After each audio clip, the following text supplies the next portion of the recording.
வரைக்கும் நல்லா சாட்டே பண்ணணும். பூண்டு நல்லா இந்த ஈரத்தன்மை போகணும். அது வரைக்கும் நம்ம அதை நல்லா சாட்டே பண்ணிட்டே இருக்கணும்.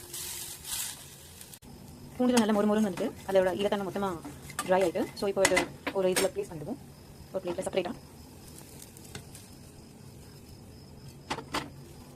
இப்போ எல்லாம் நல்லா ஈரமாகிட்டு நல்லா சில்லுன்னு இருக்குது, ஆறிட்டு. ஸோ முதல்ல நம்ம இந்த மிளகாவையும் பெருங்காயத்தையும் அரைக்கணும். பெருங்காயம் மிளகா நல்லா அரைஞ்சிட்டு இப்போது கடலைப்பருப்பு போட்டு சேர்த்து அரைச்சிடலாம். எல்லாமே இதில் போட்டாச்சு. இதுக்கு எவ்வளோ தேவையோ அவ்வளோ நீங்கள் சால்ட் சேர்த்துக்கோங்க. இப்போவே சால்ட் சேர்த்து அரைச்சிடலாம். அரைச்சாச்சு. ரொம்ப சாஃப்டாக அரைக்கக்கூடாது. இப்படி கொஞ்சம் இருந்தால் தான் சாப்பிடும்போது நல்லா கிரன்ச்சியாக ஃபீல் பண்ணுவோம். இட்லி தோசை எல்லாத்துக்கும் கூட சூப்பராக இருக்கும். இப்போ இதோட நமக்கு கொஞ்சம் பூண்டு வரத்தோம் இல்லைங்களா, அதை சேர்த்து அரைச்சிடுவோம். அவ்வளோதான். பூண்டு போட்டு அரைச்சாச்சு. நல்லா கமகமான வாசனை வருது. இது ஒரு பாக்ஸ் கேட்டட் கண்டெய்னரில் போட்டு 6 months தாராளமாக வச்சுக்கலாம். செம்ம டேஸ்ட்டாக இருக்கும். கண்டிப்பாக ட்ரை பண்ணுங்கள். எனக்கு இந்த கண்டெய்னர் ஃபுல்லாக வந்தது. கண்டிப்பாக நீங்களும் ட்ரை பண்ணி எப்படி டேஸ்ட் எப்படி இருக்குன்னு பார்த்து எனக்கு கமெண்ட் பண்ணுங்கள். தேங்க்யூ.